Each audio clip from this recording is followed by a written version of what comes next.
तो hello friends, welcome to easy English summary. तो आज की क्लास में हम पढ़ने वाले हैं क्लास 9th का चैप्टर नंबर 4, जिसका नाम है इन द किंगडम ऑफ फूल्स। तो ये जो चैप्टर है, इसमें एक बहुत ही ज़्यादा बेवकूफ़ राजा होता है और उसके साथ एक मंत्री भी होता है। वो दोनों इतने बेवकूफ़ होते हैं कि वो अपने पूरे राज्य की मतलब अपने पूरे राज्य की बैंड बजा देते हैं। और वो ये सब कैसे करते हैं, ये हम इस चैप्टर में जानने वाले हैं। तो मेरे टाइम को वेस्ट किए इस चैप्टर को स्टार्ट करते हैं। तो कहानी की शुरुआत होती है राजा से, जो कि अपने मंत्री को कहता है, अरे ओ मंत्री, एक बात बताओ, हम अपने राज्य को बाकी राज्यों से अलग कैसे करें? क्योंकि हम अलग हैं, हमें अलग दिखना है, अलग रहना है। मंत्री सोचने लगता है, फिर कहता है, राजा जी, क्यों ना ऐसा करें, हम दिन को रात कर देते हैं और रात को दिन कर देते हैं, जिससे हमारा राज्य बिल्कुल ही अलग हो जाएगा। क्या बात है मंत्री, क्या दिमाग है तुम्हारा। अब ये लोग जब ये करते हैं तो इसे सुनकर पहले तो पूरा राज्य बावला हो जाता है। मतलब वो सोचता है कि क्या दिन को रात, रात को दिन, इसका क्या मतलब हुआ? इसका साफ मतलब है तुम लोगों को दिन में सोना है और रात को अपने सारे काम करने हैं, दुकानदारी और बाकी सब रात को ही होगा सब। वो लोग ये सब मानना नहीं चाहते थे, लेकिन क्योंकि उन्हें पता था कि अगर वो बात नहीं मानेंगे तो राजा उन्हें जान से मरवा देगा, तो वो इस बात को मान लेते हैं। एक दिन वहाँ उसके शहर में एक गुरु और उसका शिष्य आया। वो लोग जब आए तो वो दिन के टाइम आए थे, तो वहाँ पर कोई भी नहीं था। वो पूरा राज्य बिल्कुल सुनसान पड़ा हुआ था, यहाँ तक कि वहाँ कोई जानवर भी नहीं था। सिर्फ वो लोग पूरे दिन वहाँ पर घूमते रहे और जब शाम हुई तो धीरे धीरे वहाँ पर भीड़ होने लग गई, दुकानें खुलने लग गई और सब जगह पूरी मार्केट लग गई थी। फिर उसके बाद उन लोगों को बहुत ज़्यादा भूख लगी थी, तो वो एक दुकान पर जाते हैं और तब उन्हें पता चला कि वहाँ हर सामान सिर्फ एक डुड्डू का ही है। एक डुड्डू मतलब 1 रुपये, वहाँ की जो करेंसी होती है उसे वो डुड्डू बोलते थे। जो शिष्य था वो बहुत ज़्यादा खुश हो गया। क्या 1 डुड्डू में सब कुछ? मतलब मैं जितना चाहूँ उतना खा सकता हूँ, और वो भी सिर्फ 1 डुड्डू में? क्या बात है, मज़े ही आ गए। फिर उन दोनों ने पेट भर कर वहाँ पर खाना खाया और खाना खाने के बाद गुरु ने कहा, देखो, ये लोग बहुत बेवकूफ़ हैं, ये किंगडम ऑफ फूल्स है, मतलब यहाँ सभी बेवकूफ़ हैं, हमें यहाँ ज़्यादा नहीं रुकना चाहिए, हम यहाँ से निकलते हैं। फिर शिष्य कहता है, अरे नहीं गुरुजी, क्या बात कर रहे हो? आपको लगता है अब मैं यहाँ से जाऊँगा? यहाँ मैं सिर्फ 1 डुड्डू में आराम से पेट भर खाना खाऊँगा, और बाकी जगह तो सब सामान कितना महंगा है। देखो, तुम फंस सकते हो, यहाँ पर कोई दिक्कत भी हो सकती है। अरे मैं नहीं जानता, जाओ, तुम नहीं हो मेरे गुरु, निकलो, हम मुझे खाने दो। फिर गुरु नाराज़ होता है, लेकिन वो वहाँ से चला जाता है। शिष्य पेट भर के खाता है और वो अपने वज़न को बढ़िया से बढ़ा लेता है। तो उसके बाद एक चोर एक अमीर मर्चेंट के घर में चोरी करने के लिए उसकी दीवार में छेद करता है, और फिर वो चोरी करके जब वहाँ से वापस जा रहा होता है तो वो दीवार उसके ऊपर ही गिर जाती है और वो वहीं लिपट जाता है, मतलब वो वहीं पे मर जाता है। फिर उसके बाद उसका भाई आता है, अरे मेरा भाई मार दिया, इतनी बढ़िया चोरी करता था, मेरे भाई को मारा किसने? अच्छा, तो इस मर्चेंट का घर है, चलो राजा के पास। वो राजा के पास जाता है, राजा जी, मेरे भाई को इस मर्चेंट ने मार दिया, इस मर्चेंट की दीवार गिरने की वजह से मेरा भाई मर गया। फिर राजा उस आदमी को बुलाता है जिसका वो घर होता है, सुनो, तुम्हारी कमज़ोर दीवार की वजह से इसका बेचारा भाई अपना काम करते हुए मर गया। वो तो बेचारा आराम से चोरी कर रहा था और तुम्हारी दीवार ने उसे मार दिया, तुम्हें सज़ा होगी और मौत की सज़ा मिलेगी तुम्हें। अरे नहीं नहीं, मेरी गलती नहीं है। तो फिर किसकी गलती है? ये गलती तो दीवार बनाने वाले की हुई ना, उसने कमज़ोर दीवार बनाई, जिसकी वजह से वो दीवार इस आदमी के भाई पे गिर गई और वो मर गया। बात तो ठीक कह रहे हो। ये जो दीवार है ना, ये मेरे पिताजी के टाइम की है और मैं जानता हूँ किस राजमिस्त्री ने इसे बनाया था, मैं उसे बुलाता हूँ। चलो ठीक है, राजमिस्त्री को बुलाओ। फिर वो राजमिस्त्री को उठवा लेते हैं और फिर उसे राजा के सामने पेश करते हैं। सुनो राजमिस्त्री, कमज़ोर दीवार बनाई थी ना तुमने, अब तुम भी निपटोगे, तुम मरोगे।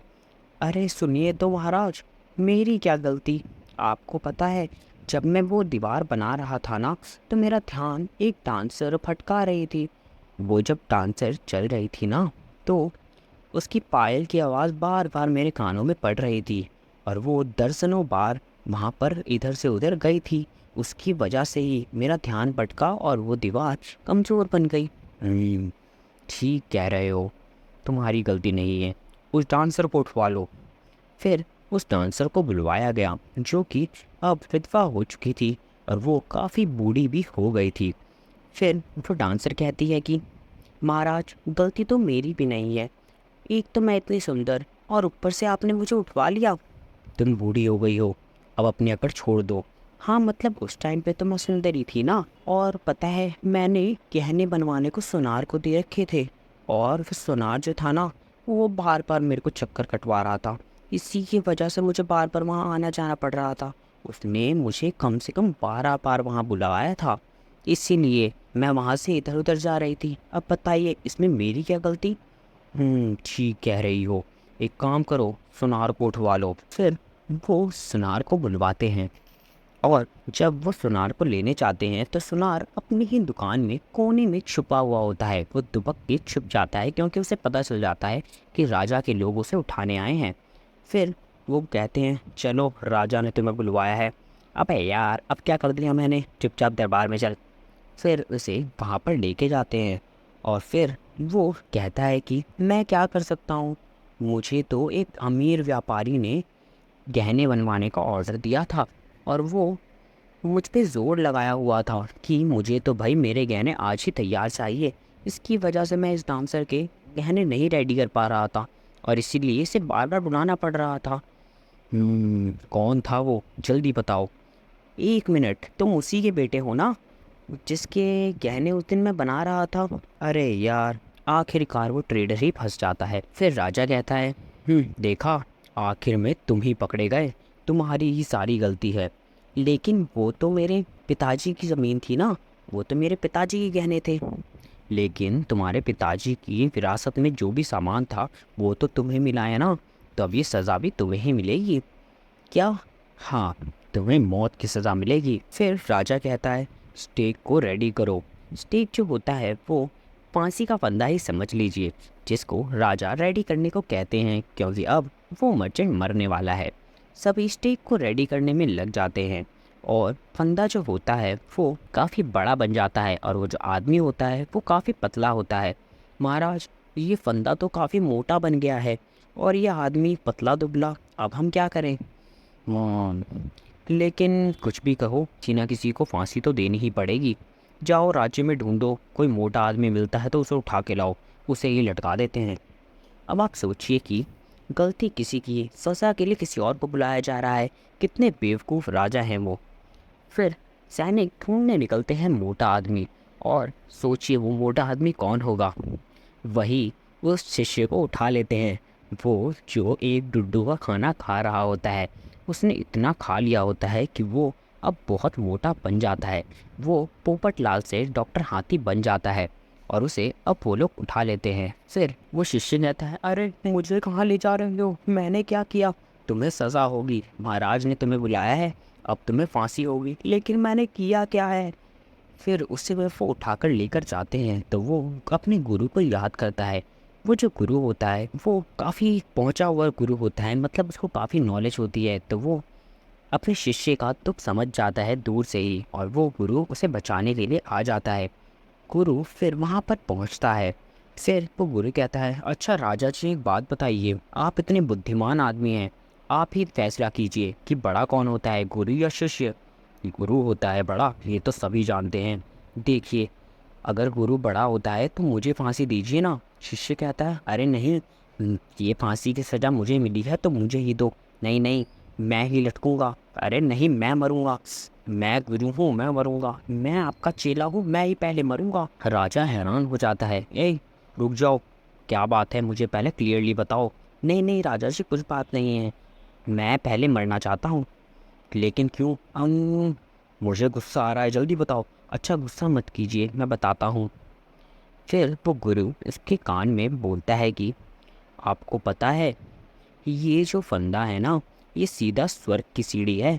अगर इस पे लटक के मैं पहले मरा तो मैं राजा बन जाऊंगा, और ये जो मेरे बाद मरेगा वो शिष्य बनेगा। मतलब इससे अगर मैं मरा तो मैं राजा बनूंगा, और ये जो मेरे बाद मरेगा वो मेरा मंत्री बनेगा, और मुझे तो राजा ही बनना है।